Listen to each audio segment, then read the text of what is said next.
Mari berikan tos kanan kiri. Mari kita bersyukur. Mari kita bersukacita malam hari ini. Biar setiap yang ada di tempat ini hatinya dilimpahi syukur dan sukacita. Datang ke baitnya dengan hati bersyukur ke dalam pelatarannya. Dengan hati bersuka rasakan dan lihatlah betapa baiknya Tuhan bagi yang rindu padanya. Akan apa Bapak Ibu? Akan bersorak-sorai. Akan apa Bapak Ibu? Akan bersorak-sorai. Bersyukurlah kepada Tuhan. Rasakan Dia lebih baik dalam hidup kita. Bahwasanya selamanya kasih setianya. Bersyukurlah kepada Tuhan, sebab Dia baik. Bahwasanya selamanya kasih setia. Yang lagi kita masuk hadirat Tuhan dengan hati penuh syukur. Kebaiknya dengan hati bersyukur ke dalam pelatarannya. Dengan hati bersukacita, rasakan dan lihatlah betapa baiknya Tuhan kita. Bagi yang berlindung padanya.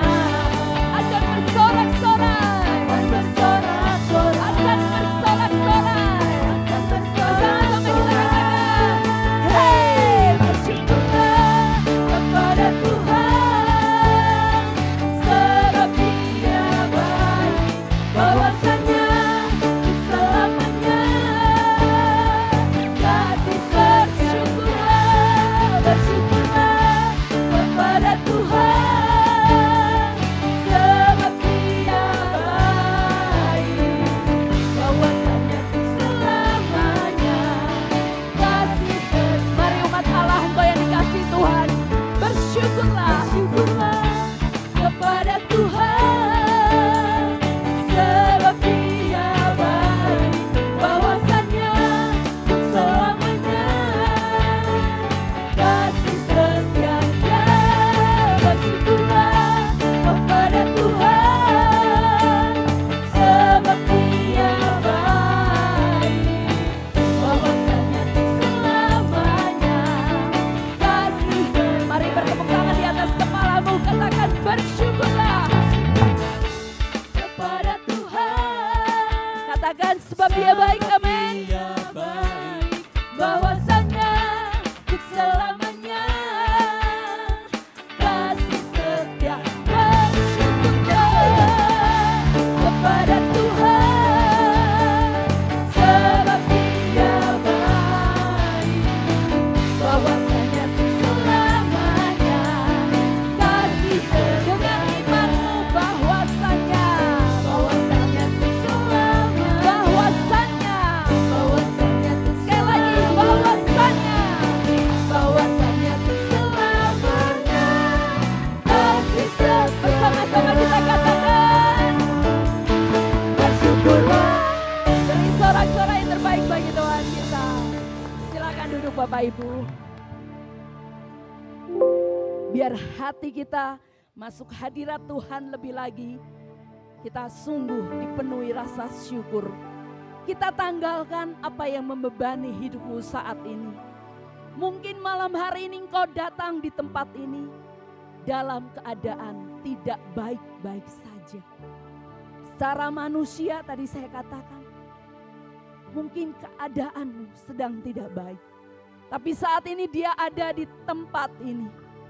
Dia peduli atas setiap hidupmu. Dia begitu mempedulikan engkau. Karena setiap kita yang ada di tempat ini adalah biji mata Tuhan. Orang-orang yang berharga di hadapan Tuhan. Amin. Kita imani. Mari kita teduhkan hati kita. Kita buka persekutuan kita dengan tanda kemenangan Kristus. Di dalam nama Bapa dan Putra dan Roh Kudus. Amin. Tidak ada nama lain, hanya nama Yesus yang saat ini ada dalam pikiran dan hati kami, Tuhan. Engkau Allah yang Maha Tahu apapun seluruh keberadaan kami saat ini, Tuhan. Mungkin banyak pergumulan yang kami bawa sore hari ini di hadapan-Mu. Pergumulan keluarga, pekerjaan, usaha, sakit penyakit. Tapi malam hari ini kami mau bersujud di bawah kaki-Mu, Tuhan. Kami mau pandang wajah-Mu. Kami mau menyerahkan segala masalah dan pergumulan kami ke dalam tangan-Mu. Mungkin hari-hari terakhir ini engkau tidak mampu berdoa. Engkau tidak mampu berkata-kata kepada Tuhan. Hanya air mata yang mengalir saat engkau menghadap Tuhan. Tetapi Dia Allah yang Maha Tahu. Dia Allah yang mengerti bahkan ketika engkau tidak mampu berkata-kata. Dalam Mazmur mengatakan, setiap air mata kita Tuhan tampung dalam kirbat-Nya. Bahkan setiap kita yang mencucurkan air mata di dalam doa-doa kita, kita akan menuai dengan sorak-sorai. Terima kasih untuk janji-Mu, Tuhan. Terima kasih untuk kasih kesetiaan-Mu dan kebaikan-Mu dalam hidup kami. Kami datang, Tuhan, dengan segala penuh kerinduan. Engkau Allah yang baik, sangat baik, amat baik dalam hidup kami, Tuhan. Engkau mengasihi-Ku, Yesus. Yang mengasihi-Ku, tak Kau pandang bentuk dan rupaku. Terima kasih, Yesus. Engkau mengasihi-Ku dengan sepenuh hati, tak pernah sama seperti dunia ini. Engkau Bapa yang mengajariku melewati badai langit biru. Engkau membuat kami terbang, Tuhan. Mampu melewati segala persoalan hidup. Terima kasih. Melewati segala pencobaan. Kau Bapa-Ku yang baik, mengerti bahasa tetesan air mata. Tak Kau Ku berjalan sendirian, sebab Kau Bapa-Ku yang baik. Engkau sungguh baik. Biar musik mengalunkan pujian ini, kita teduh di hadapan Tuhan. Kita imani Tuhan ada di hadapan kita saat ini. Jika selama ini kita fokus kepada masalah kita, malam hari ini lihat Tuhan. Tuhan yang lebih besar dari segala masalah dan pergumulanmu. Tuhan yang mampu membawa engkau terbang, memberikan kemenangan demi kemenangan dalam hidupmu. Jika engkau pernah merasa engkau sendirian, Dia Allah yang selalu di dekatmu. Dia Allah yang mampu untuk menopang engkau saat engkau tidak mampu berdiri. Saat engkau nampaknya akan terjatuh, Tuhan Yesus menopang hidupmu dan bahkan sanggup menggendong hidupmu. Mari angkat imanmu malam hari ini. Imani pujian ini bersama-sama. Engkau Bapa yang mengasihiku. Tak kau pandang bentuk dan rupaku, mengasihiku dengan sepenuh hati. Tak pernah sama seperti dunia ini.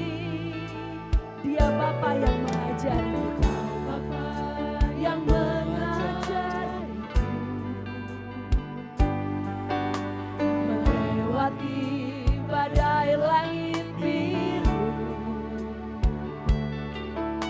Kau yang buatku terbang bagaikan raja wali, mengatasi segala bencana. Mari kita semua bangkit berdiri.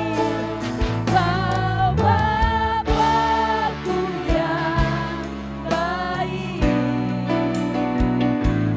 mengerti bahasa tetesan air mata.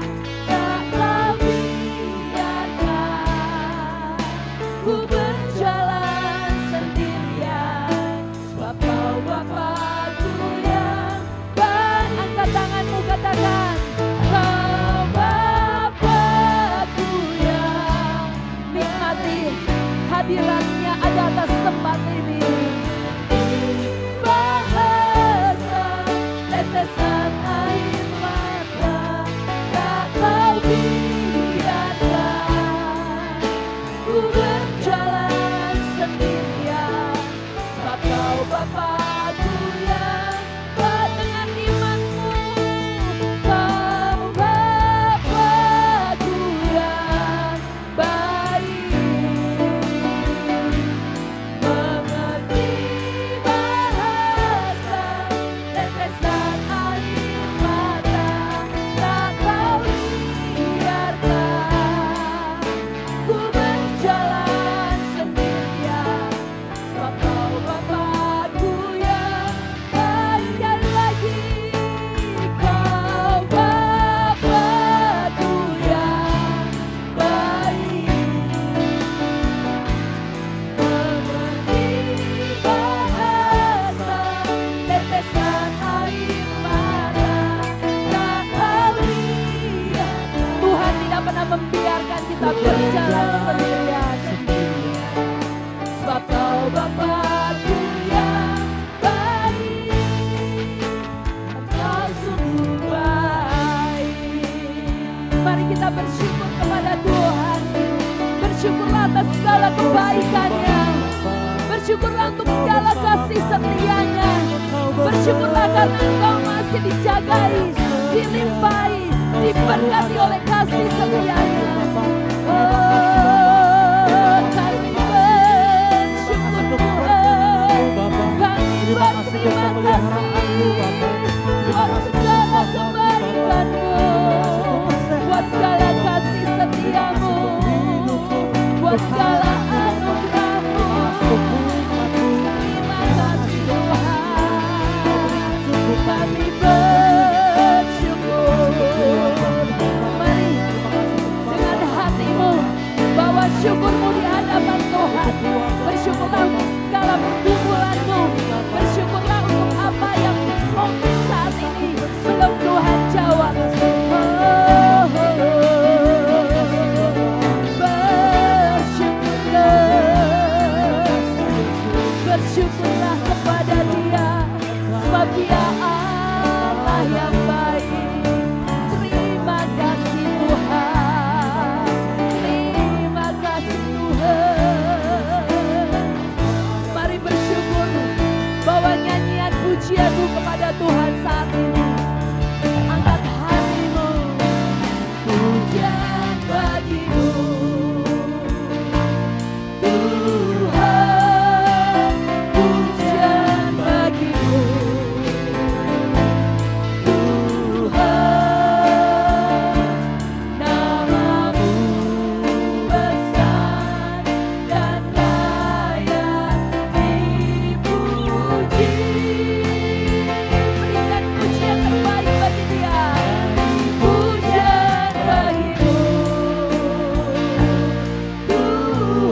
kuasa malam hari ini atas setiap pujian kami Tuhan. Tidak ada nama lain yang sanggup, yang layak untuk kami puji, kami sembah dan kami muliakan. Hanya nama Yesus, Raja di atas segala raja. Biar roh-Mu, hadirat-Mu memenuhi setiap kami semua Tuhan. Dan berikan sukacita dari surga turun atas tempat ini. Terima kasih Bapa. Segala doa syukur ini kami naikkan demi Kristus, Tuhan dan pengantara kami. Amin. Beri sorak-sorai yang terbaik bagi Tuhan kita. Bapak Ibu, sekali lagi mau memuji Tuhan, amin. Mau memuji Tuhan, berikan pujian yang terbaik bagi Tuhan kita. Begitu besar dalam dan kasih Tuhan bagi hidup kita. Tuhan.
Bagi kita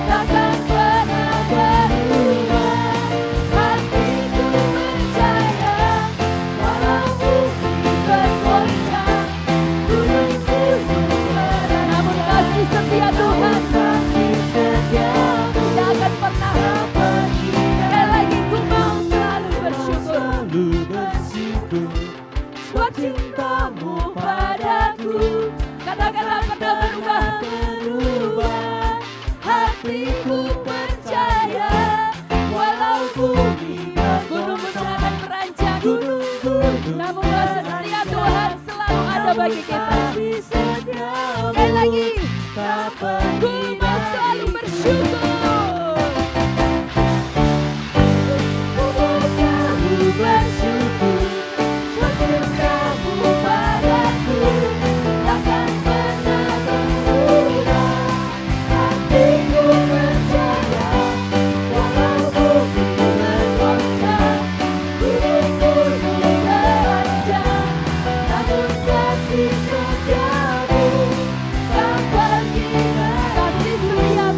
Tuhan.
pujian ini.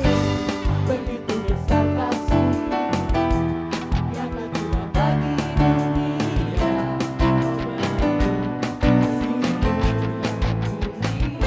Tiada terselami, Tiada terselami besar dan ajaib perbuatan Kau beri hidupku bagi diriku. tiada yang seperti-Mu Tuhan.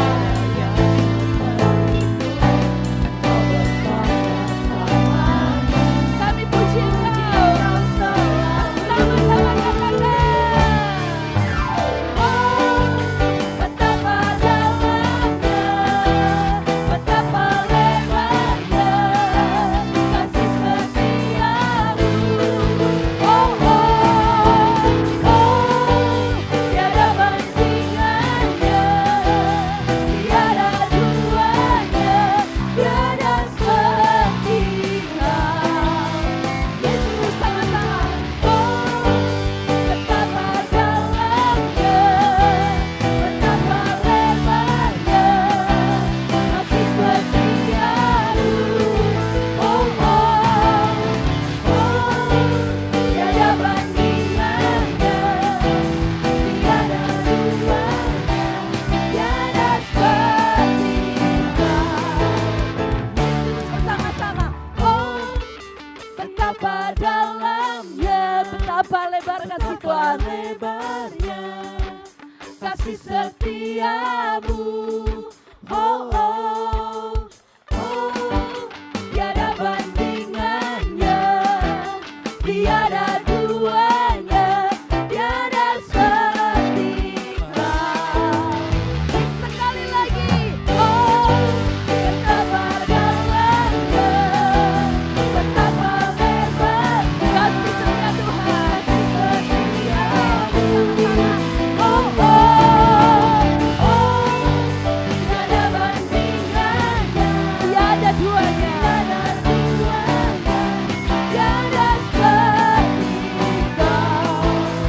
Yesus bersama-sama. Na, na, na, na, na, na. Sekali lagi. Na, na, na. Sama-sama. Oh, oh, na, na. Na, na, na, na, na, na. Sekali lagi.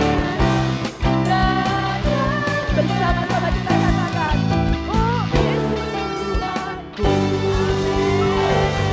Amin. Silakan duduk Bapak Ibu. Puji Tuhan, tiada Allah yang seperti Dia. Yesus Tuhan kita yang memberikan kasih-Nya luar biasa bagi kita. Amin. Amin. Puji Tuhan. Sebentar kita akan mendengarkan firman malam hari ini yang akan disampaikan oleh hamba-Nya Romo Bayu. Mari kita kembali teduh di hadapan Tuhan.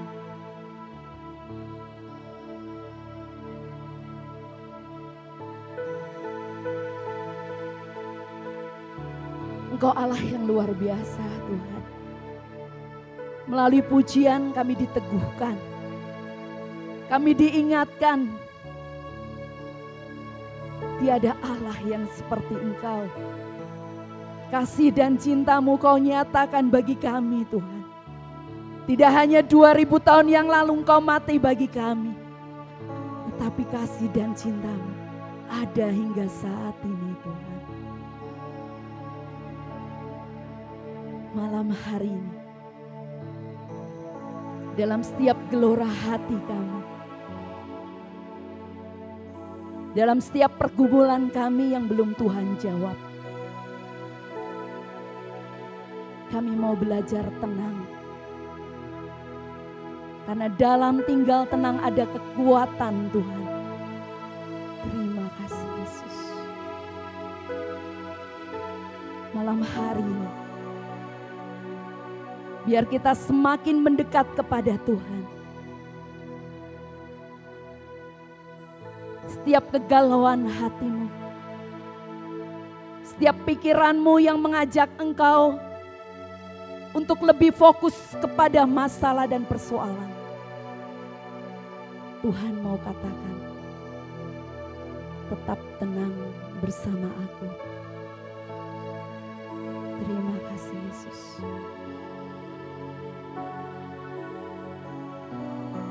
Kami mau menikmati Engkau lebih lagi, Yesus. Kami percaya Engkau Allah yang tidak pernah membiarkan kami sendirian.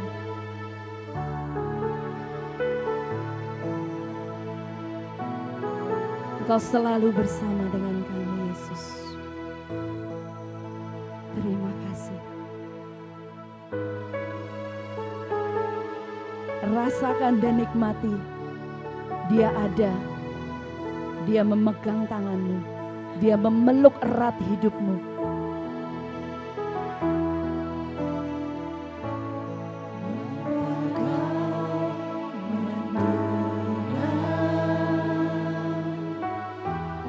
Seruan hatiku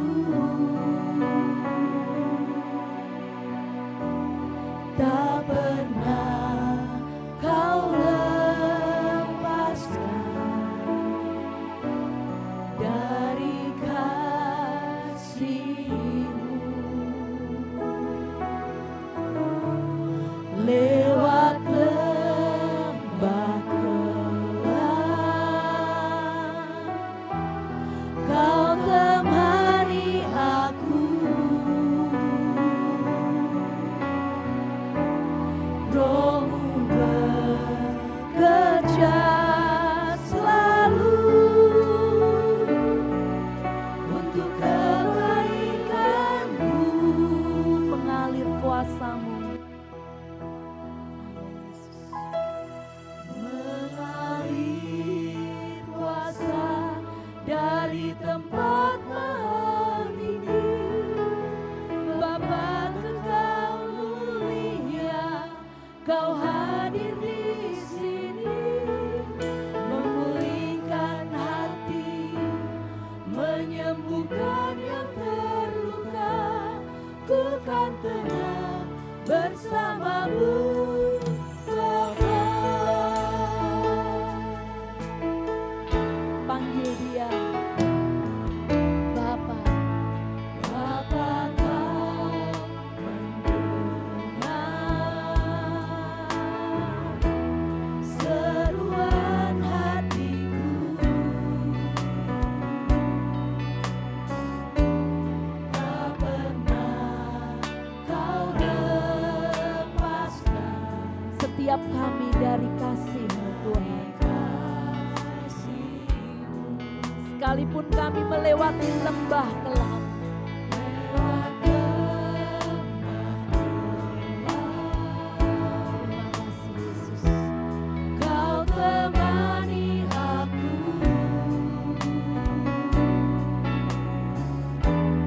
Roh-Mu bekerja selalu untuk kebaikanku. Mari kita bangkit berdiri. Mengalir kuasa dari tempat maha tinggi, Bapa Kekal mulia, Kau hadir di sini, memulihkan hati, menyembuhkan yang terluka. Ku kan tenang bersama-Mu, Bapa. Kuasa dari tempat maha tinggi, Bapa Kekal mulia, Kau hadir di sini, memulihkan hati, menyembuhkan yang terluka. Ku kan tenang bersama-Mu, Bapa. Mengalir kasih-Mu, Tuhan. Kuasa dari tempat maha tinggi, Bapa Kekal mulia, Kau hadir di sini, memulihkan hati, menyembuhkan yang terluka. Ku kan tenang bersama-Mu. Mari kita angkat kedua tangan kita. Rasakan kuasanya ada atas tempat ini. Dari tempat maha tinggi, Amin hadir atas tempat ini Tuhan.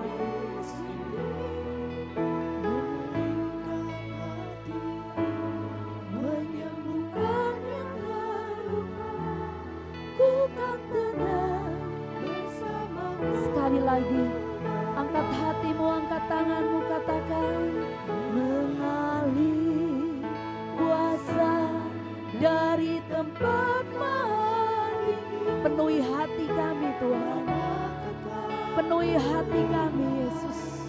Kau hadir Tenggelamkan kami dalam kuasa dan cinta-Mu Tuhan. menyembuhkan yang terluka, ku kan tenang bersamamu. Bapa, kuasa dari tempat maha tinggi, Bapa tetap mulia, Kau hadir di sini, memulihkan hati, menyembuhkan yang terluka, ku kan tenang bersamamu. Bapa, ambil kasih-Mu Tuhan, kuasa dari tempat maha tinggi, Bapa tetap mulia, Kau hadir di sini, memulihkan hati, menyembuhkan yang terluka, ku kan tenang bersamamu. Bapa, ku kan tenang bersamamu. Bapa, ku kan tenang bersamamu. Bapa, haleluya. Kami senang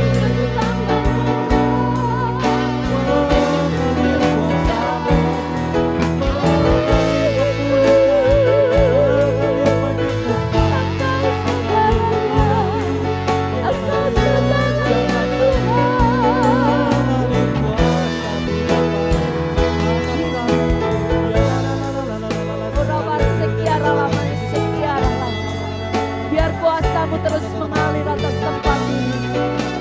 Biar kuasa kasih-Mu menenggelamkan kami, Yesus. Oh, haleluya.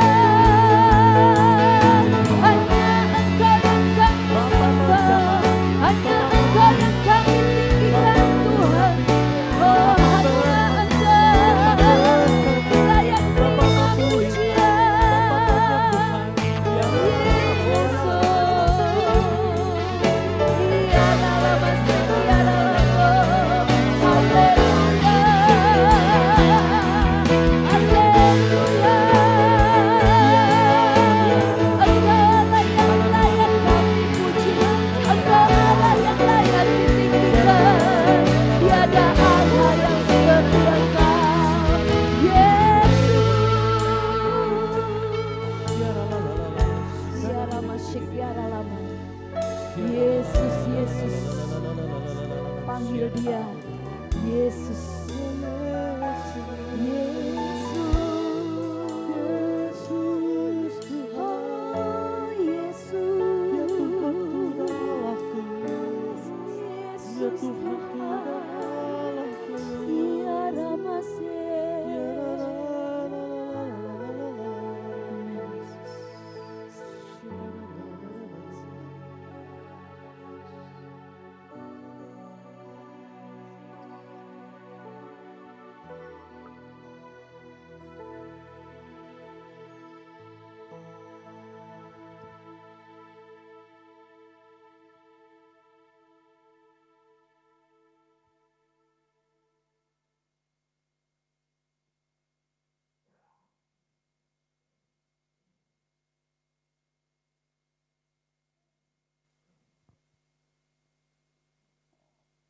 Kami akan tenang Tuhan ketika kami tinggal dalam hadirat-Mu. Kami akan dikuatkan Tuhan ketika kami percaya akan kuasa-Mu. Terima kasih Bapa, Kau teguhkan kami melalui setiap pujian. Dan tiba saatnya kami akan duduk diam untuk mendengarkan kebenaran daripada firman-Mu. Kami percaya Engkau yang sudah pilih, Engkau yang sudah persiapkan anak-Mu, hamba-Mu yang Kau kasih, Romo Bayu Tuhan. Biar melalui anak-Mu ini Engkau akan berbicara, Engkau akan menyatakan segala isi hati-Mu bagi setiap kami malam hari ini. Kami siap akan firman-Mu. Terima kasih Bapa, terima kasih Yesus, terima kasih Roh Kudus. Kemuliaan kepada Bapa dan Putra dan Roh Kudus. Seperti pada permulaan, sekarang, selalu dan sepanjang segala abad. Amin. Silahkan duduk Bapak Ibu, silahkan Romo Bayu.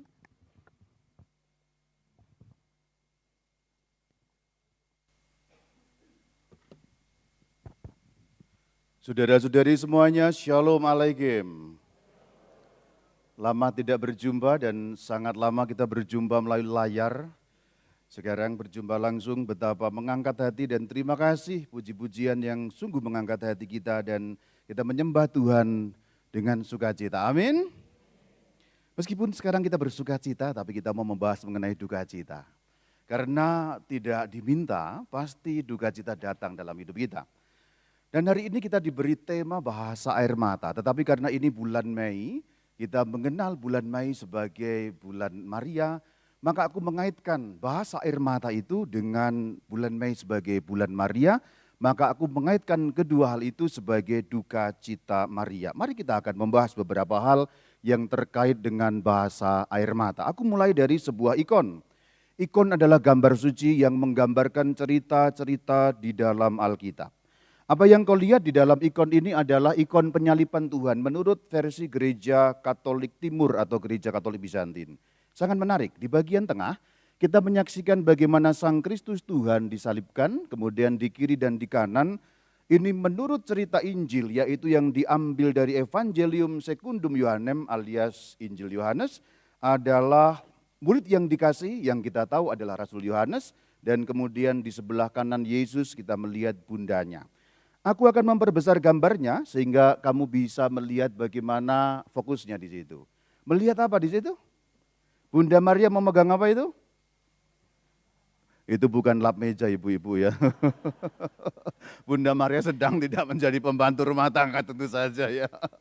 Ini adalah kain untuk mengelap air mata. Maka kalau kita mendalami tema bahasa air mata, mau tidak mau kita harus masuk ke dalam misteri iman yang terkait dengan Bunda Maria.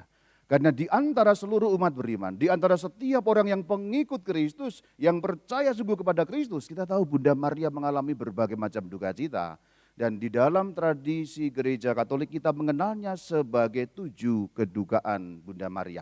Ini yang akan kusampaikan kepada saudara-saudari dan nanti di bagian terakhir kita lihat bagaimana relevansinya, nyambungnya dengan hidup kita supaya kita bisa memetik manfaat-manfaat iman dari pelajaran iman hari ini. Kita mulai dari Lukas 2 ayat 35. Mari kita baca bersama-sama 1, 2, 3. Kelak suatu pedang akan menembus jiwamu sendiri. Ini sebuah nubuat. Nanti kita akan dalami lebih lanjut nubuat yang disampaikan melalui mulut Simeon sebagai seorang nabi yang memasuki kota suci Yerusalem. Waktu itu berjumpa dengan Bunda Maria dan sempat menatang bayi Yesus ketika bayi Yesus dibawa masuk kepada bait Allah. Dan nubuat ini diberikan oleh Simeon kepada Bunda Maria, suatu pedang akan menembus jiwamu sendiri. Pedangnya ada berapa kira-kira? Kalau dikatakan suatu pedang memang pedangnya satu, tetapi gereja Katolik agak ekstrim menggambar dengan 7 pedang. Nah, silakan dilihat di gambar ini. Ini merupakan gambaran dari devosi kepada Bunda Maria 7 kedukaan. Memang ini Santo Paulus ya. Kalau kita di Bandung ini, Anda tahu di mana? Di Bandung yang pelindungnya gereja mana? Wah, puji Tuhan, Katolik semua berarti ya. Tahu gereja Bandung. Meskipun ini bukan pelindung kita di Santo Paulus, tapi karena kita membahas bahasa air mata, kita akan mendalami 7 duka Bunda Maria. Kita mulai dari perayaan liturginya. Kalau kita mengikuti perayaan liturgi gereja, setiap 15 September kita merayakan Santa Perawan Maria yang berduka cita. Dirayakan setiap tahun Dan kemudian sebelumnya, yaitu tanggal 14 September itu dirayakan Pesta Salib Suci. Kalau di Bandung, ini semua pastor-pastor dari Ordo Salib Suci membuat satu perayaan besar sebagai hari raya. Mari kita perhatikan, susunannya menarik sekali. Jadi gereja Katolik menempatkan hal ini dengan susunan yang begitu menarik. Perhatikan 14 September Pesta Salib Suci. Salib Kristus yang dirayakan. Kemudian tanggal 15 September setelah itu, persis hari setelah itu adalah Santa Perawan Maria yang berduka cita. Artinya kedua perayaan ini 14 September kemudian 15 September dihubungkan oleh apa? Dihubungkan oleh salib Kristus Tuhan. Maka kita mengenal ujaran dalam gereja Katolik yang selalu harus diulang per Mariam ad Yesum. Kita ucapkan bersama-sama. Per Mariam ad Yesum. Sekali lagi bersama-sama. Per Mariam ad Yesum. Kenapa harus per Mariam ad Yesum? Katanya langsung kepada Tuhan Yesus bisa. Ya memang langsung kepada Tuhan Yesus bisa. Tetapi kadang-kadang konternya Tuhan Yesus itu tutup, saudara. Yang selalu buka dan melayani itu konternya Bunda Maria. Karena Bunda Maria sudah dipasrahkan kepada semua pengikut Tuhan. Ketika baginda Yesus tergantung pada kayu salib dan mengatakan, inilah ibumu. Itu kamu dengar setiap kali kita merayakan Jumat Agung, ada bacaan Pasio di dalam Injil Yohanes dan dikatakan di sana, inilah ibumu. Maka saudara-saudari, kita selalu dapat sampai kepada Yesus selalu melalui Maria. Bahasa gampangnya kira-kira begini, kalau kamu berdoa kepada Tuhan Yesus, itu yang berdoa hanya kamu sendiri. Kalau kamu berdoa kepada Tuhan Yesus, itu yang berdoa hanya kamu sendiri. Kalau kita berdoa melalui Bunda Maria, itu selalu per Mariam ad Yesum, semua doa yang dilewatkan melalui Bunda Maria sampai kepada Tuhan Yesus, artinya di dalam iman selalu ada dua orang yang berdoa, yaitu kamu yang berdoa dan Bunda Maria yang mendoakan doa-doamu di hadapan anaknya, putranya Yesus Kristus Tuhan kita. Jadi ingat baik-baik, kalau kamu berdoa kepada Tuhan Yesus, yang berdoa kamu sendiri. Kalau kamu berdoa melalui Bunda Maria, setiap doa melalui Bunda Maria sampai kepada Tuhan Yesus, ada dua orang yang berdoa, yaitu si pendoa itu sendiri bersama dengan Bunda Maria yang turut mendoakan doamu di hadapan putranya.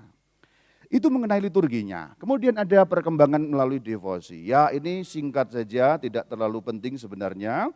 Tetapi baik juga kita merunut bagaimana dulunya tidak ada perkembangan devosi seperti ini. Tetapi dari tahun ke tahun kemudian ada devosi yang namanya devosi 7 Duka Bunda Maria. Ini dimulai dari tahun 1200-an devosi ini. Yaitu tepatnya 1239. Itu dimulai di Eropa. Ada ordo yang namanya ordo servit atau ordo hamba-hamba Maria. Di Indonesia tidak ada ordo ini. Nah kemudian mereka menjadikan devosi utamanya adalah Duka Maria yang berdiri di bawah salib. Yang tadi di bagian awal tadi kita lihat ikon sucinya. Yaitu Bunda Maria yang berduka yang berdiri di bawah kaki salib. Ordo-ordo dalam gereja Katolik itu biasanya punya fokus devosi tertentu. Umpamanya kita yang di Bandung saja tidak usah jauh-jauh, sebagai contoh ada Ordo SMM di atas sana, Jumbuluit. Anda tahu SMM, Serikat Maria Montfortan. Apa kira-kira devosi utama mereka? Rosario. Pernah lihat pastor-pastor SMM? Mereka pakai jubah putih, kemudian pakai rosario yang segede gaban di sini ya. Wah. Ada di sebelah kanan mereka pakai rosario. Dan sering saya lihat para pastor SMM kalau berjalan miring ke kanan begini. Karena berat rosario ada di sebelah kanan. Kurang imbang saudara. Nah itu fokusnya mereka rosario.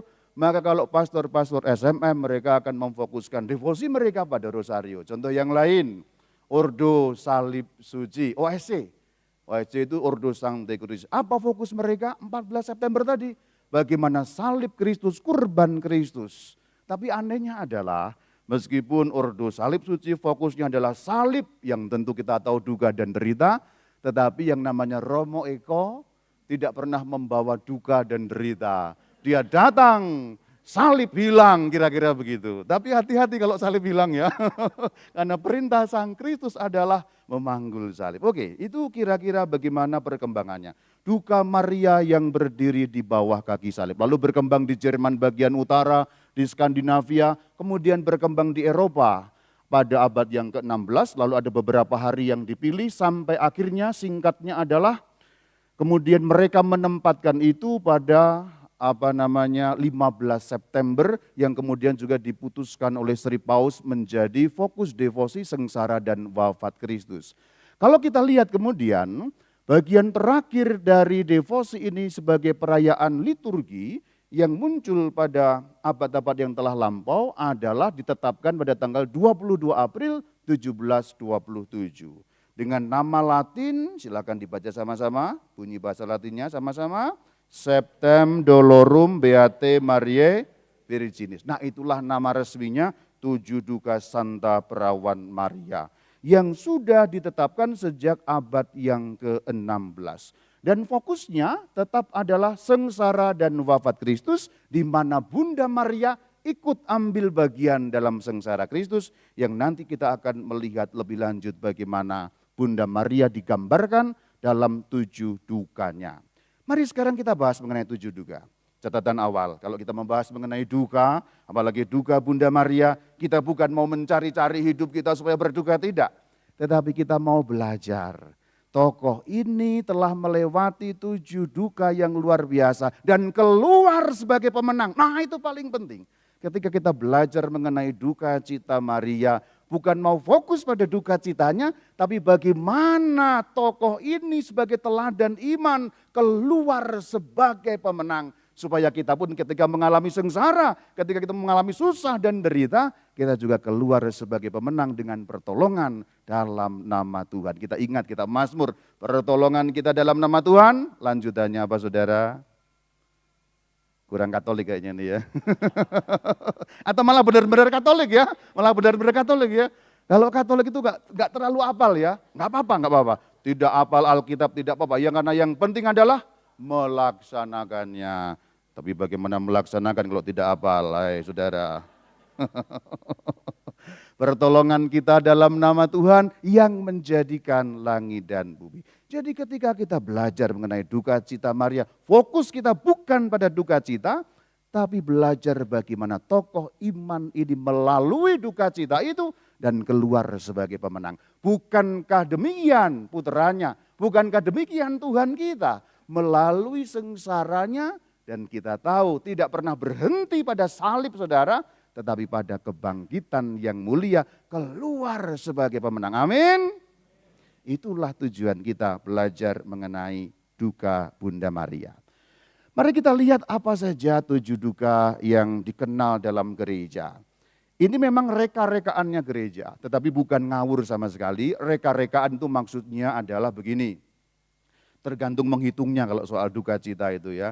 Kalau mau dihitung 7 bisa, mau dihitung 5 bisa, mau dihitung 4 bisa. Karena jumlah 7 itu kalau kita melihat di dalam Alkitab adalah lambang kesempurnaan. Maka 7 sakramen sempurna mendampingi kita. Maka 7 duka ini dipilih angka 7 karena menggambarkan bagaimana kedukaan yang begitu sempurna, begitu mendalam, melebihi setiap orang dari kita yang menjadi pengikut-pengikut Kristus. Karena nubuat yang pertama itu sebenarnya bukan duka cita. Bunda Maria belum berduka cita ketika Simeon mengatakan nubuat kelak suatu pedang akan menembus jiwamu sendiri. Tapi itu dihitung sebagai duka yang pertama. Yuk kita lihat. Yang pertama adalah nubuat Simeon. Ini seperti sudah kukatakan, ini tampaknya disebut sebagai duka, tetapi sebenarnya pada kenyataannya Bunda Maria belum berduka cita ketika mendengar nubuat Simeon. Hanya merupakan semacam pengantar bahwa nanti engkau akan mengalami pedang yang menembus jiwamu sendiri. Tapi gereja menghitung sebagai nomor 1 semacam landasan bagi duka cita yang lain. Semacam nubuat yang sudah disampaikan di awal, engkau nanti akan mengalami begini. Nomor 2 lari ke Mesir, yaitu ketika baginda Yesus masih bayi, kemudian diberi firman supaya lari ke tanah Mesir selamat dari kejaran Herodes yang ingin membunuh bayi-bayi di bawah 2 tahun saudara. Yang ketiga apa? Yesus hilang di bait Allah. Yang sebenarnya tidak hilang, tapi diam dan tinggal di bait Allah karena Yesus ingat kitab Mazmur yang mengatakan betapa menyenangkan diam di kediaman-Mu ya Tuhan. Nah kalau ini apal, tadi sudah ada yang ikut, saya lihat mulutnya ikut bergerak, berarti ikut mengucapkan ayat ini ya. Nomor selanjutnya berjumpa dengan Yesus di jalan salib yang kita kenal di dalam tradisi devosi Via Dolorosa atau jalan salib pada perhentian atau stasi yang keempat. Nomor 5, berdiri di bawah salib yang digambarkan dalam Alkitab Injil Yohanes dan kemudian menerima jenazah Yesus juga gambaran dalam Injil Yohanes, serta nomor 7 menguburkan Tuhan kita, junjungan kita Yesus Kristus.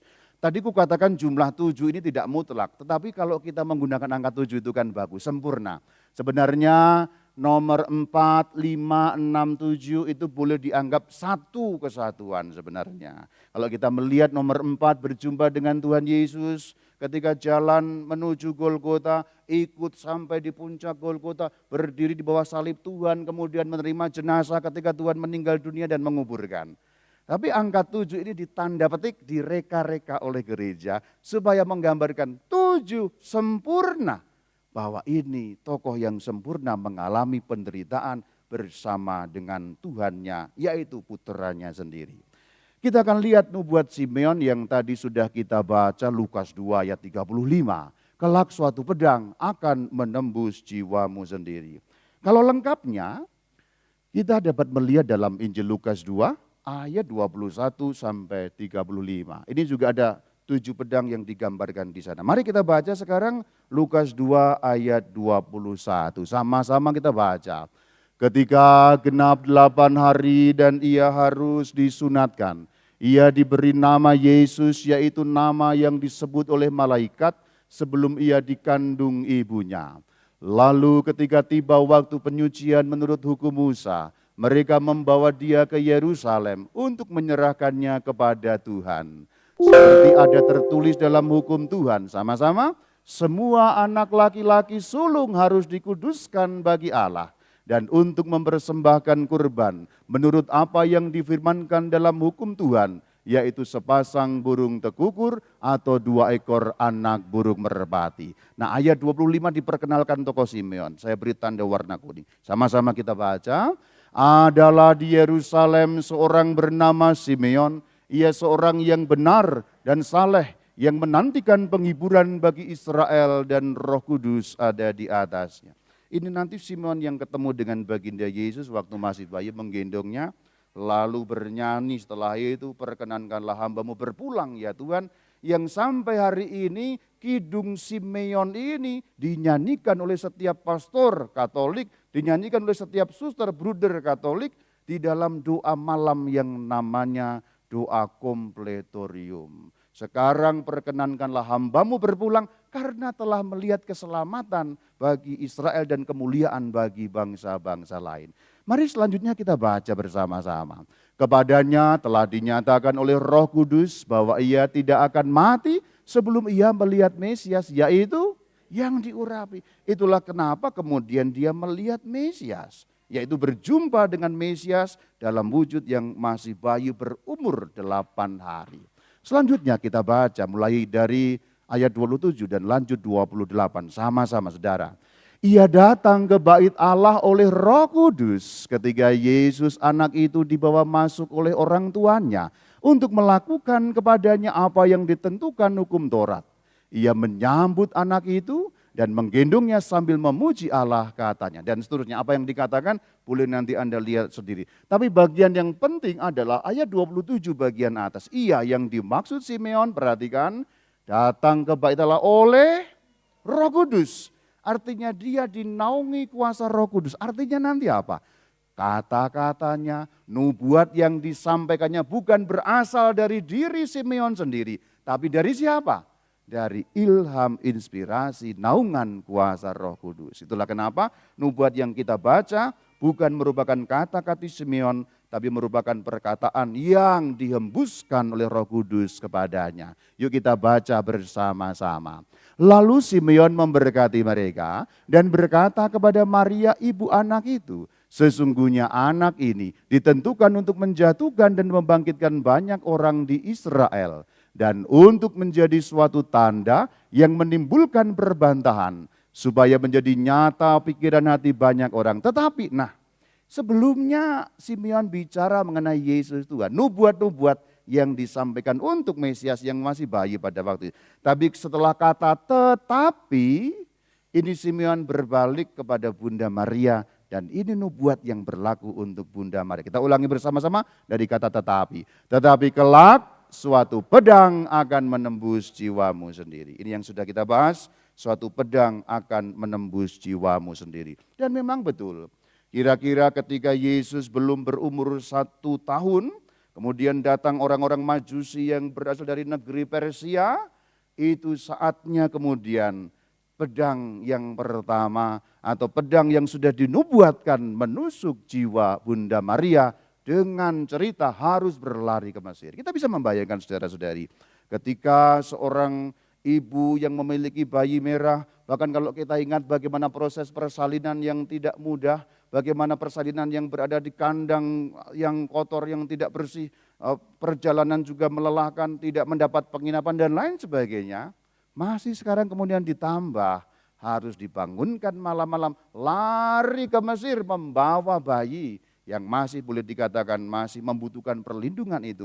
Betapa itu sebuah pedang yang menusuk hati seorang mama, saudara. Mari kita baca.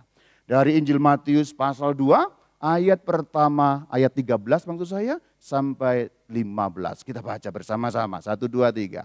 Setelah orang-orang Majus itu berangkat, tampaklah malaikat Tuhan kepada Yusuf dalam mimpi dan berkata, bangunlah, ambillah anak itu serta ibunya, larilah ke Mesir dan tinggallah di sana sampai aku berfirman kepadamu, karena Herodes akan mencari anak itu untuk membunuh dia.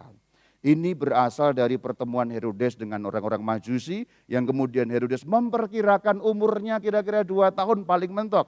Maka 2 tahun ke bawah harus dihabisi. Maka di sini Bunda Maria mengalami kedukaan dan terlihat pedang-pedang mulai menembus jiwanya. Mari kita lanjutkan saudara.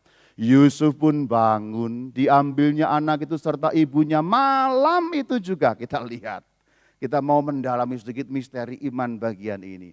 Ketika ini berarti dikatakan bangun berarti kurang lebih tengah malam dibangunkan. Bukan untuk diberi surprise ya. Kalau kamu sedang ulang tahun dibangunkan tengah malam. Tada! Happy birthday to you. Kan gitu kira-kira kan begitu ya. Kamu kalau tengah malam dibangunkan diberi hadiah menyenangkan happy saudara. Tapi ini dibangunkan lari. Supaya selamat dari kejaran pembunuhan yang akan menimpa baginda Yesus junjungan kita. Kita lanjutkan, lalu menyingkir sama-sama, lalu menyingkir ke Mesir dan tinggal di sana hingga Herodes mati. Hal itu terjadi supaya digenapi apa yang difirmankan Tuhan melalui nabi. Dari Mesir kupanggil anakku. Dikatakan sampai Herodes mati berarti hidup masih di dalam ketakutan saudara. Karena apa? Ancaman pembunuhan tidak berlalu begitu saja sehingga hidup di Mesir, hidup sebagai orang pelarian. Kita tahu saudara, dalam konteks kalau kita baca sekarang mungkin lari enak saja. Tapi kalau kita membaca Injil ini dalam kerangka 2000 tahun yang lalu, kalau kita membaca Injil ini dalam konteks orang Israel, ini begitu menyedihkan ceritanya saudara. Orang Israel, negara mana yang tanda petik menjadi trauma bagi mereka? Mesir. Jadi kalau kita membaca sekarang, ya mungkin cuma lari biasa. Nah, tetapi kalau kita membaca di dalam penglihatan ilmu Alkitab saudara, bagi orang Israel, bagi orang Yahudi, negara Mesir adalah negara yang membuat trauma bagi mereka. Kengerian yang mendalam bagi orang-orang Israel. Maka kemudian lari ke Mesir seakan-akan lari ke tempat yang membuat mereka trauma sejak zaman leluhur mereka. Lari ke tempat di mana mereka diperlakukan dengan buruk. Lari di tempat di mana diperlakukan sebagai budak. Dihancurkan hidupnya mereka di Mesir. Maka kalau kita membaca dengan cara itu, ayat ini bukan hanya bicara mengenai pelarian, tapi ayat ini bicara mengenai penderitaan yang sangat di mana Bunda Maria membawa bayi Yesus dijaga oleh Santo Yusuf lari ke tempat di mana leluhur mereka dulu diperbudak yang membuat trauma yang mendalam, saudara. Ini lebih ngeri daripada kalau kita membaca hanya, ya mereka lari ke Mesir, ya oke lah lari ke Mesir, ya oke selamatlah. Tapi kalau kita membaca dengan lebih dalam, tidak sesimpel apa yang kita bayangkan. Karena kalau Alkitab dibaca menggunakan pengetahuan yang lebih saja, maka Alkitab akan membukakan bagi kita hal-hal yang lebih mendalam. Kalau kamu trauma terhadap sesuatu, beranikah kamu menghadapinya dengan langsung? Butuh terapi psikologi sekian jam, saudara. Saya trauma makan suike. Orang bilang makan suike kok trauma, katanya enak ya. Tapi kamu paksa saya makan suike, kamu paksa bahkan dengan dibayar, sorry, no way. Mending misa 1000 kali saya daripada makan suike. Jadi trauma kecil-kecil itu saja membuat berbahaya bagi jiwa kita, membuat siksaan yang tidak ringan bagi jiwa kita. Apalagi kembali ke Mesir, ke tempat di mana leluhur mereka diperbudak. Itu. Jadi derita yang pertama ini tidak kaleng-kaleng. Derita yang pertama ini sesuatu penderitaan yang begitu mendalam. Yang selanjutnya Yesus hilang. Ya ini istilah kita, yang Yesus hilang. Sebenarnya beliau tidak hilang tapi ya berada di bait suci. Kita baca dari Lukas 2 ayat 41 sampai 52. Yuk kita baca sama-sama, saudara. Tiap-tiap tahun orang tua Yesus pergi ke Yerusalem pada hari raya Paskah. Ketika Yesus telah berumur 12 tahun, pergilah mereka ke Yerusalem seperti yang lazim pada hari raya itu. Kenapa umur 12 tahun? Karena bagi orang Yahudi umur 12 tahun umur kedewasaan, perpindahan dari anak bapaknya menjadi anak hukum Taurat yang namanya istilahnya dalam budaya Yahudi atau dalam agama Yahudi bar mitzvah. Jadi ini anak kemudian dewasa lepas dari pengawasan orang tuanya karena kemudian gurunya adalah kitab Taurat sendiri. Ketika anak disusui itu gurunya adalah mamanya. Jadi sambil disusui diajarkan berdoa, diajarkan menyanyi, diajarkan kitab Mazmur, diajarkan kitab Taurat. Ibunya sampai kira-kira mungkin umur 2 tahun saatnya disapi. Loh kok umur 2 tahun ya pastor ya? Zaman dulu orang kalau nyusu lama-lama.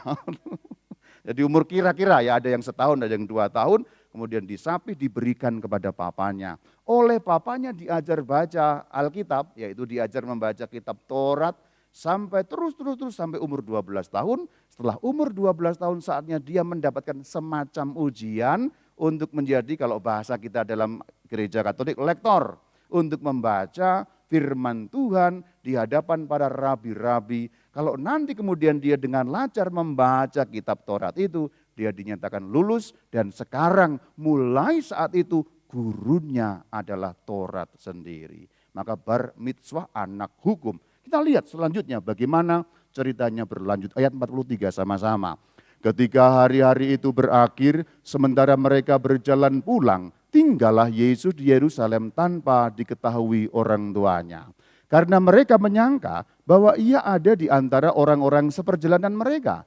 Berjalanlah mereka sehari perjalanan jauhnya, lalu mencari dia di antara kaum keluarga dan kenalan mereka. Karena mereka tidak menemukan dia, kembalilah mereka ke Yerusalem sambil terus mencari dia. Sesudah 3 hari sama-sama mereka menemukan dia dalam bait Allah. Ia sedang duduk di tengah-tengah para guru agama sambil mendengarkan mereka dan mengajukan pertanyaan-pertanyaan kepada mereka. Selanjutnya, semua orang yang mendengar dia sangat heran akan kecerdasannya dan jawaban-jawaban yang diberikannya.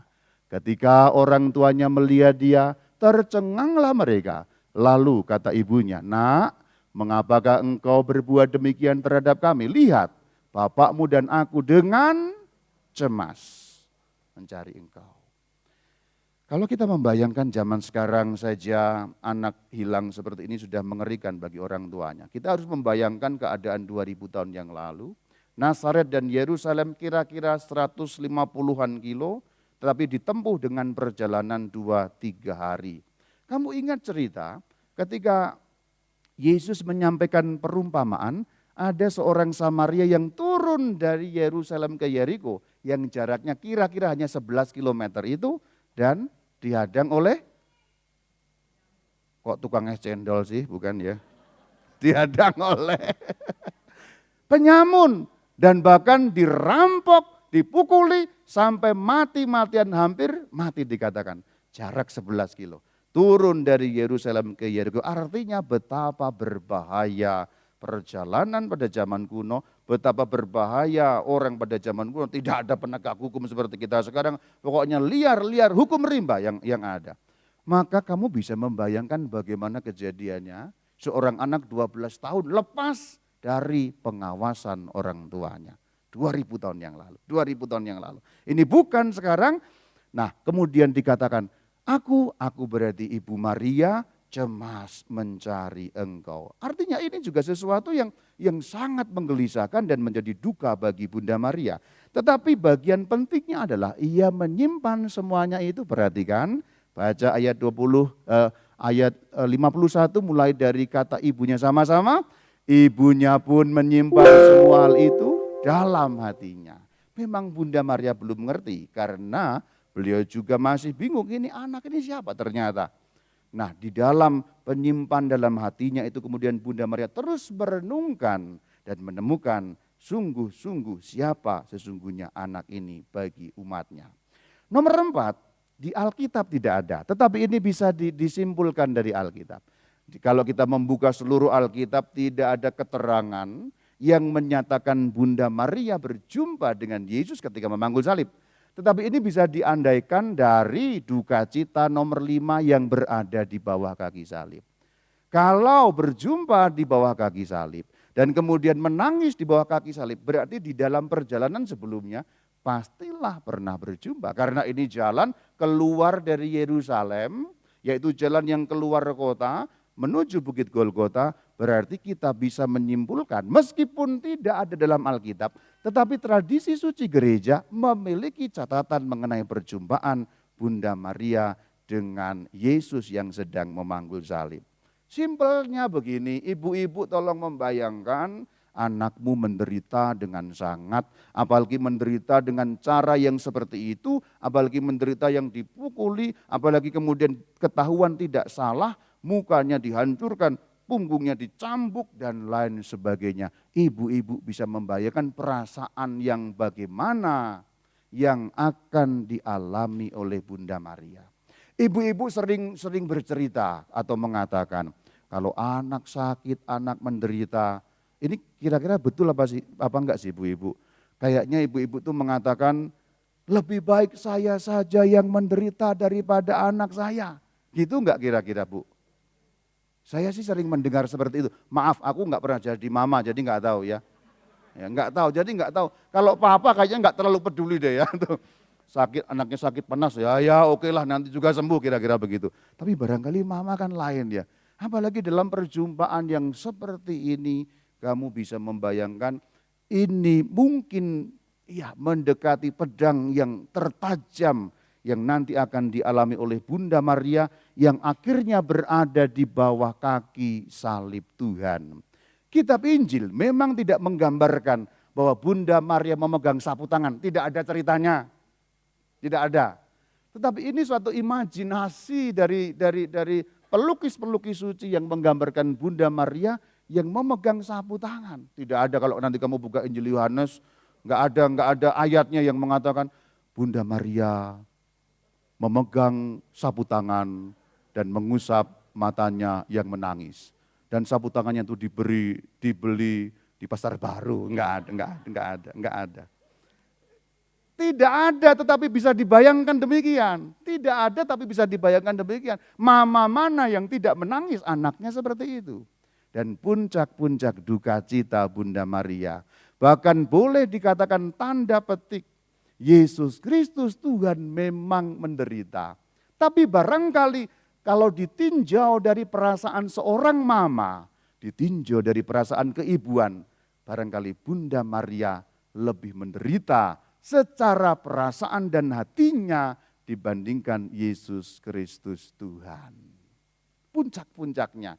Jadi yang dinubuatkan pedang-pedang tadi mulai menembus. Oke, ini cerita kita baca, meskipun kita selalu dengar di dalam setiap Jumat Agung yang dinyanyikan dengan syahdu oleh Pastor Tri di sini dan Pastor Toto. Kalau di sini saya dengar nyanyinya merdu, Kalau di paroki tetangga saya dengar fales-fales ya, bersyukurlah bahwa pastor-pastormu bisa bernyanyi dengan baik. Mari kita baca sama-sama Yohanes 19 ayat 25. Dekat salib Yesus berdiri ibunya dan saudara ibunya, Maria, istri Klopas dan Maria Magdalena. Ketika Yesus melihat ibunya dan murid yang dikasihinya di sampingnya, berkatalah ia kepada ibunya, "Ibu, inilah anakmu." Sama-sama ayat 27. Kemudian katanya kepada muridnya, "Inilah ibumu." Sejak saat itu murid itu menerima dia di dalam rumahnya. Sedikit saya bahas ini supaya makin jelas peran Bunda Maria bagi hidup seorang beriman. Yohanes menuliskan murid yang dikasihi. Dia tidak menuliskan dengan nama. Karena apa? Supaya setiap pengikut dan murid Yesus bisa menempatkan dirinya di dalam murid yang dikasihi yang diceritakan dalam Injil ini. Jadi itulah maknanya dari kitab ini yang mengatakan murid yang dikasihi. Aku tanya kepadamu saudara, kamu murid Tuhan bukan? Dikasihi apa tidak? Mengasihi Yesus apa tidak? Pertanyaan yang pertama aku percaya, dikasihi Tuhan apa tidak? Ya. Pertanyaan yang kedua aku tidak terlalu percaya jawabannya. Dikasihi Tuhan apa tidak? Ya jelas Tuhan mengasihi kita. Mengasihi Tuhan apa tidak? Agak-agak lah ya. Ya kita ini agak-agak lah ya. Ya sesekali mengasihi, sesekali tidak gitu. Allah jujur saja aku lihat dari matamu kok ya sama lah. Sama, yang ngomong sarua kene sama sudah. Kita ini mengasihi Tuhan tapi agak-agak gitu loh ya. Mengasihi Tuhan iya tapi agak-agak. Kadang-kadang kita lupa kepleset ya begitu-begitu. Tapi bahwa setiap murid yang ada di sini, yang ada di kota lain, yang ada di negara lain, yang berada di seluruh dunia, yang telah dibaptis di dalam nama Allah Tritunggal menjadi murid Kristus, pasti dikasihi. Jadi setiap murid Kristus dapat menempatkan dalam cerita Injil ini setiap dirinya. Maka ketika Yesus melihat ibunya dan murid yang dikasihinya, Bayu dikasihi apa tidak? Bayu dikasihi. Maka Bayu ada di sana. Toto dikasihi apa tidak? Meskipun mereknya itu wastafel ya. Meskipun namanya itu merek wastafel, dia pun dikasihi saudara. Amin saudara. Setiap dari kita dikasihi. Maka setiap dari kita diberi sabda atau firman, yaitu inilah ibumu.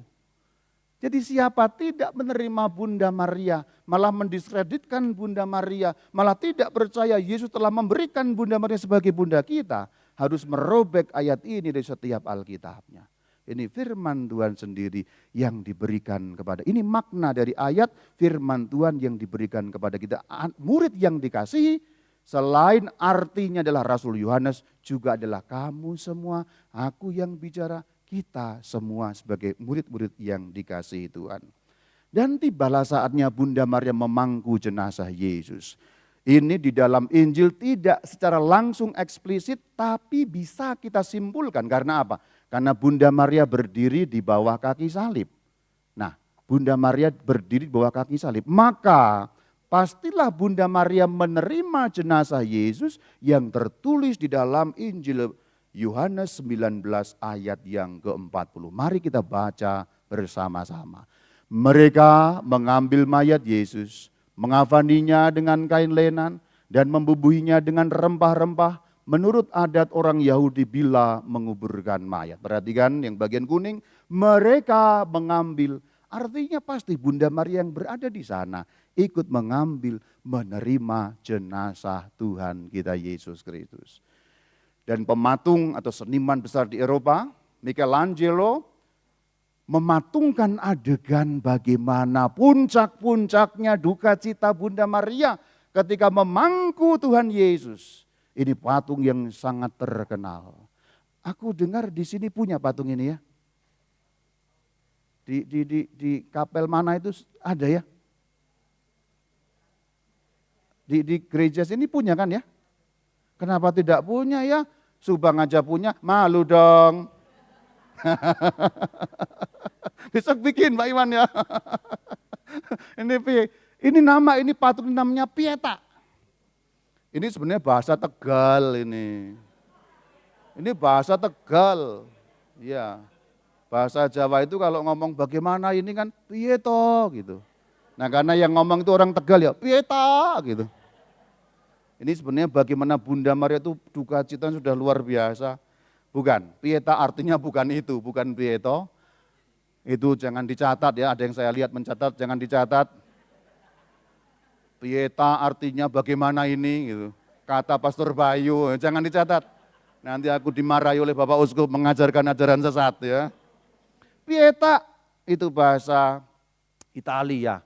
Yang kalau kemudian kita Inggriskan menjadi compassion. Kalau dilatinkan atau akarnya memang dari bahasa Latin, compasio. Nah, compasio itu dari dua kata co dan pasio. Kita tahu kalau Jumat Agung kisah sengsara Tuhan itu namanya apa? Pasio. Kisah sengsara Tuhan itu namanya pasio. Sengsara Tuhan kita Yesus Kristus namanya pasio. Maka Bunda Maria dengan pieta dia berko-pasio. Ko bersama-sama. Ko bersama-sama. Ko itu artinya bersama-sama. Jadi Bunda Maria bersama-sama dengan Sang Kristus ikut, katakanlah, memang tidak secara fisik, tapi ikut memanggul salib, mengikut di belakang Yesus Kristus Tuhan. Jadi sebelum kita semua memanggul salib, Bunda Kristus telah lebih dahulu ko-pasio, bersama-sama menderita, mengikuti jejak kaki Tuhan dengan memanggul salib, mungkin bukan salib secara harafiah, karena salib secara harafiah kan yang memanggulkan Tuhan Yesus dibantu Simon dari Kirene. Tetapi jiwanya telah memanggul salib sejak semula, sebelum kita semua memanggul salib seperti itu. Maka kalau kita melihat adegan ini, begitulah Bunda Maria, tajamnya pedang, menembus dan akhirnya harus menyaksikan pemakaman anaknya dalam keadaan yang hancur-hancuran dan mengerikan. Mama mana yang sanggup melihat keadaan anaknya yang demikian. Aku 2 kali mengalami secara langsung, artinya menguburkan seorang anak yang meninggal pada masa muda sekali masih anak-anak, dan mamanya sedihnya luar biasa. Sampai tidak tahan. Mau berhomili itu mau ngomong apa kalau sudah seperti ini. Di depan seorang mama yang anaknya meninggal dunia pada umur kira-kira SD kelas 1, kelas 2, sedang sehat-sehatnya, sedang lucu-lucunya, enggak seperti Romo Bayu yang sudah jijik gitu ya. Sedang lucu-lucunya. Mungkin kalau saya itu saya mati, mama saya mungkin enggak terlalu nangis juga ya. Tapi ini baru umur SD ya, meninggal dunia, sampai sesek hati saya ketika harus merayakan misa requiem untuk menguburkan anak itu. Karena mamanya, aduh ampun, seperti hilang kendali saja mama itu. Teriak-teriak, histeris, kemudian pingsan, bangun lagi. Masih bacaan pertama. Pingsan lagi, bangun lagi, baru bacaan Injil. Pingsan lagi, bangun lagi, homili, saya homili, makin pingsan. Ya saya kira-kira begitulah, ini mungkin agak lucu tapi tidak lucu sama sekali. Tidak lucu sama sekali. Dan di Indramayu juga pernah saya mengalami satu orang, ya seperti ini. Saya mau mengatakan, hati mama di mana yang sanggup menyaksikan duka cita dengan cara seperti ini. Lengkap, makanya 7 duka Bunda Maria. Yuk sama-sama kita baca, Yohanes 19 ayat 41 dan seterusnya, sama-sama. Dekat tempat Yesus disalibkan ada suatu taman, dan dalam taman itu ada suatu kubur baru yang di dalamnya belum pernah dimakamkan seseorang. Karena hari itu hari persiapan orang Yahudi, sedangkan kubur itu tidak jauh letaknya, maka mereka meletakkan mayat Yesus di situ. Dan Bunda Maria ada di dalam sana. Bagian terakhir, kita melihat bagaimana Bunda Maria tetap tegar berdiri di bawah kaki salib Yesus bersama dengan murid yang dikasihi. Dan dengan demikian kita melihat bagaimana tokoh ini mencapai kemenangan. Memang dia mengalami duka dan derita. Kekuatan mana yang menguatkan dia? Dan kita pun mau belajar jika suatu kali atau mungkin Anda yang berada di ruangan ini sedang mengalami duka derita. bahasa air mata yang mungkin hanya dapat kau keluarkan di hadapan Tuhan. Apa maknanya bagi kita? Aku menawarkan 3 hal untuk dapat menjadi rema bagi kita, untuk dapat menjadi wawasan iman ataupun juga pelajaran iman bagi kita. Yang pertama adalah setia sampai akhir. Setia sampai akhir. Yang kedua, tabah dalam derita yang ketika salib sebagai sumber kekuatan. Yang pertama saudara, taat sampai akhir, setia sampai akhir. Bunda Maria ketika menerima janji dari Tuhan melalui malaikat Gabriel kan indah-indah sekali. Nanti kamu boleh membuka Injil Lukas di bagian awal pada bab 1. Ketika Bunda Maria ditemui oleh malaikat Gabriel. Janji-janjinya aduh manis sekali. Itu yang kita ucapkan dalam doa salam Maria kan. Salam Maria, Tuhan menyertai engkau, Tuhan sertamu. Indah sekali bukan? Tuhan menyertai engkau, akan mengandung anak itu, akan menjadi anak Allah yang maha tinggi. Kerajaannya tidak akan berkesudahan. Wah hebat, hebat sekali, hebat sekali. Tuhan menyertai engkau, penuh rahmat. Dalam Alkitab tidak ada satupun manusia yang disebut sebagai penuh rahmat, full of grace. Hanya Bunda Maria. Indah sekali bukan? Indah sekali. Tetapi apakah Tuhan menyertaimu? Apakah full of grace tadi? Ceritanya indah? Ampun. Ampun. Ini ampun-ampunan kalau begitu. Maka ini menjadi satu pelajaran iman bagi kita saudara. Bunda Maria mendengar janji-janji indah. Tapi melaluinya penuh dengan duka dan derita. Tapi beliau setia sampai akhir. Beliau juga tabah dalam penderitaan. Dan menjadikan salib Tuhan sebagai sumber kekuatan baginya. Tabah dalam derita ini tidak mudah saudara. Dan menurut saya salah satu soft skill kehidupan yang perlu kita lakukan atau perlu kita tingkatkan atau perlu kita mohonkan kepada Tuhan adalah tabah dalam penderitaan. Karena menanggung penderitaan ini merupakan salah satu boleh dikatakan kemampuan jiwa yang penting. Apalagi di tengah dunia ini ada banyak orang menderita sedikit, stres. Menderita agak banyak, frustrasi. Kemudian lebih banyak lagi, depresi. Banyak banget. Bahasa Jermannya gelo. Edan. Loh berapa orang di dunia yang seperti itu? Maka kemampuan yang perlu dimohon tabah dalam derita, maka menjadi penting dan kita belajar dari sosok Bunda Maria. Dan kita dengarkan firman Tuhan sendiri yang menguatkan kita pada penghujung pembicaraan ini. Pertama kita lihat bagaimana setia sampai akhir. Semoga menjadi rema bagi kita Wahyu 2 ayat yang ke-10. Mari kita baca sama-sama. Hendaklah engkau setia sampai mati dan aku akan mengaruniakan kepadamu mahkota. Bunda Maria melakukan ini saudara? Yes, 100%. Bunda Maria melakukan ini. Dan semoga ini menjadi rema bagi kita, hendaklah engkau setia sampai mati.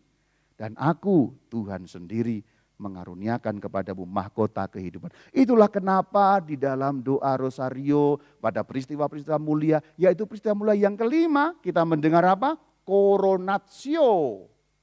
Bukan coronatio itu bukan dikasih virus corona, bukan.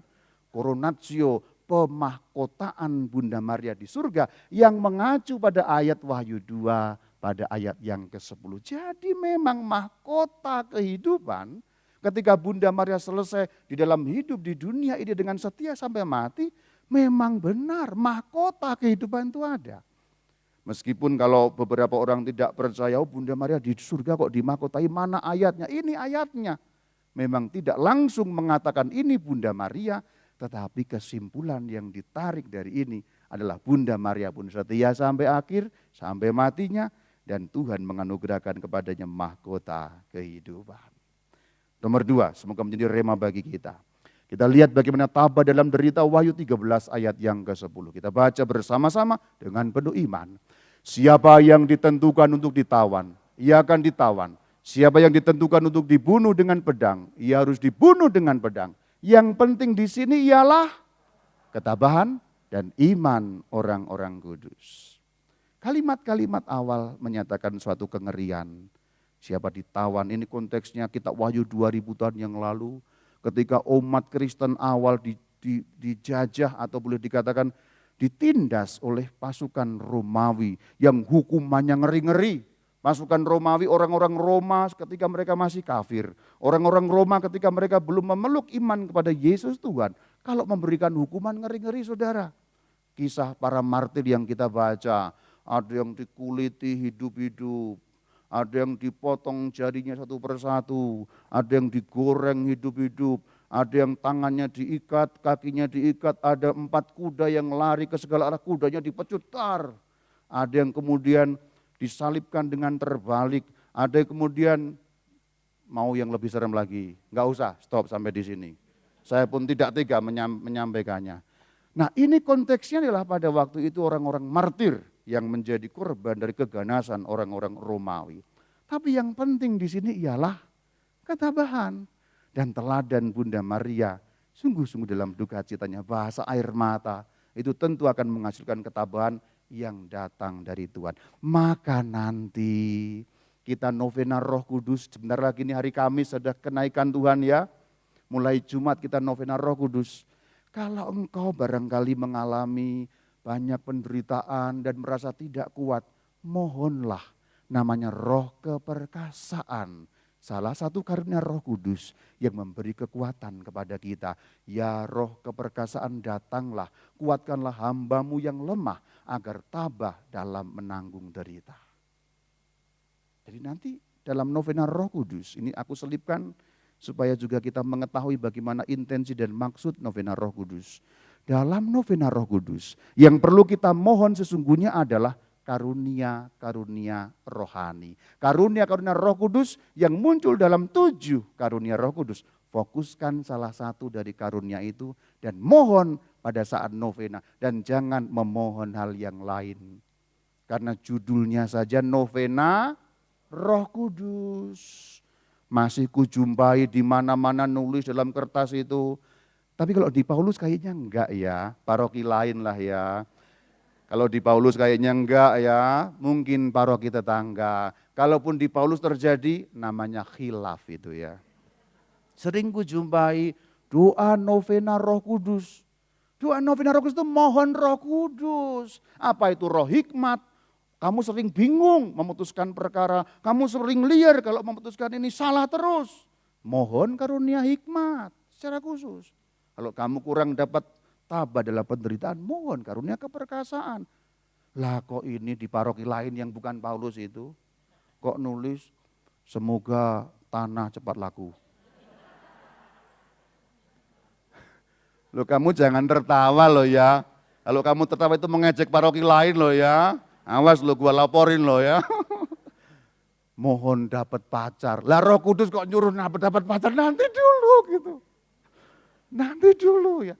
Hal-hal seperti itu boleh ya. Mohon cicilan rumah cepat selesai gitu. Nah kamu gak pernah nyicil ya gak selesai-selesai toh gitu. Hal-hal seperti itu yang material boleh, tidak ada masalah. Tuhan tahu, Bapamu tahu engkau membutuhkan itu. Tapi carilah dahulu kerajaan Allah dan kebenarannya, maka semua akan ditambahkan. Dan ketika doa novena Roh Kudus, mohonlah roh hikmat atau roh keperkasaan. Apapun salah satu atau 2 dari 7 karunia Roh Kudus. Yang hubungannya dengan yang kita bahas adalah ketabahan. Kalau ketabahan ini hubungannya dengan roh keperkasaan. Untuk merinci yang lebih jelas buka puji syukur 93. Bagian terakhir yaitu salib sebagai sumber kekuatan yang difirmankan langsung oleh Sang Kristus dari Markus 8 ayat 34. Tapi sebelumnya kita baca 1 Petrus 2 ayat 24 sama-sama. Ia sendiri telah memikul dosa kita di dalam tubuhnya di kayu salib, supaya kita yang telah mati terhadap dosa, hidup untuk kebenaran. Oleh bilur-bilurnya kamu, ulangi sama-sama, oleh bilur-bilurnya kamu, kita ulangi bersama-sama, oleh bilur-bilurnya. Maka ketika Sang Kristus memberikan perintah kepada kita memikul salib, berarti Sang Kristus mau menyembuhkan kamu. Amin. Barang siapa menolak memikul salib, menolak kesembuhan yang datang dari Kristus. Sebab apa? Kita tahu, oleh bilur-bilur, yaitu salib Kristus, kita disembuhkan. Dan Yesus Tuhan tahu kesembuhan datang melalui salib. Maka ketika kita diminta memikul salib, kita bukan mau disiksa. Memangnya siapa Tuhan kok nyiksa kita? Bukan.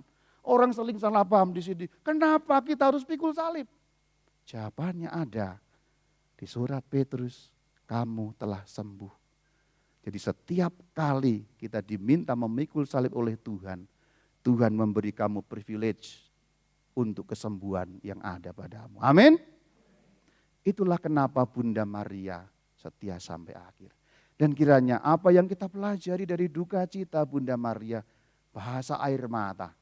Dan bagian terakhir perintah Tuhan memikul salib, kita tahu.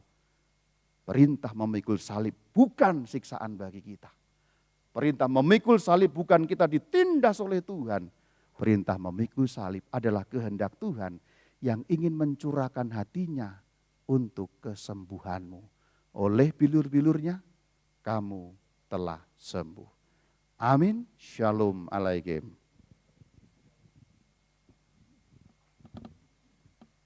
Terima kasih kepada Romo Bayu yang sudah menyampaikan firman malam hari ini. Kita boleh diingatkan tentang 7 duka Bunda Maria dan juga tadi relevansinya kita mau belajar dari Bunda Maria tentang ketabahan dan tentang mendapat kekuatan juga dengan salib Tuhan Yesus. Baik, kita akan memberikan persembahan yang terbaik kepada Tuhan. Kembali kita berdoa, berdoa untuk persembahan yang akan kita berikan yang terbaik pada Tuhan malam hari ini. Mari kita bersatu dalam doa. Selamat malam ya Bapak, terima kasih telah mengumpulkan kami pada hari ini, tempat ini Tuhan untuk mendengarkan setiap pengajaran-pengajaran, untuk mendengarkan setiap firman-firman yang Engkau rindu untuk kami dengarkan. Bapak, berilah kami hati seperti Bunda Maria Tuhan yang selalu taat dalam keadaan apapun, dan biarlah setiap apa yang firman yang telah kami terima hari ini bisa menjadi rema dalam kehidupan kami, dan agar kami bisa selalu taat sampai akhir hidup kami Tuhan. Kami juga berdoa untuk Romo Bayu, kiranya Engkau memberkati Romo Bayu dimanapun Romo Bayu berada, dimanapun Engkau utus Romo Bayu dalam pelayanannya, kiranya Engkau berikan kesehatan agar Romo Bayu selalu bisa setia dalam pelayanannya. Sebentar tiba saatnya Tuhan, kami akan memberikan sebagian milik kami untuk persembahan. Kiranya persembahan yang kami berikan bisa menjadi berkat bagi sesama kami dan memperluas kerajaan. Terima kasih ya Bapak. Amin. Baik, sambil kita akan memberikan persembahan yang terbaik pada Tuhan, mari kita angkat lagu pujian, lagu persembahan. Bahwa hanya Dia Allah yang menjadi kekuatan kita. Dia Allah yang dapat kita andalkan dalam seluruh hidup kita. Hanya Dia milik kita di surga dan di bumi. Angkat pujian. Kau milikku di surga. Tiada yang ku ingini di bumi, hanya Engkau. Aku andalkan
sumber kekuatan kita.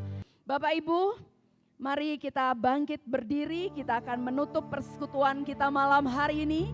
Sekali lagi Bapak Ibu kami undang untuk hadir Senin yang akan datang.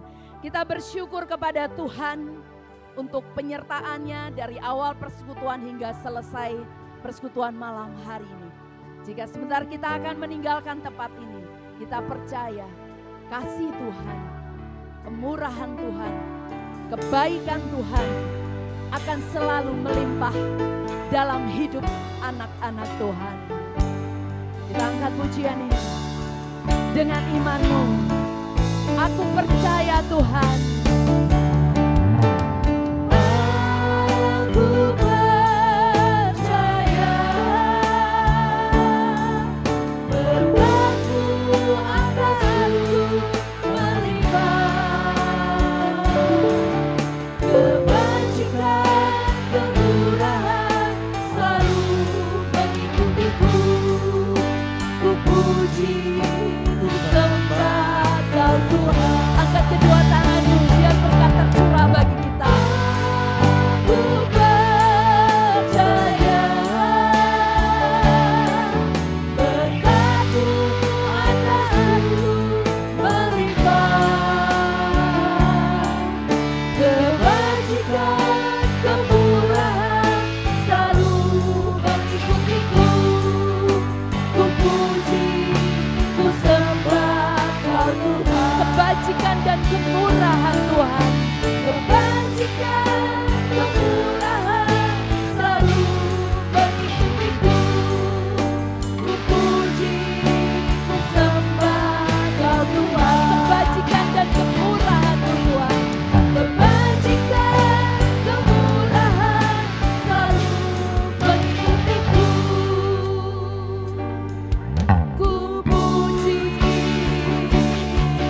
ku sembah Kau Tuhan. Amin.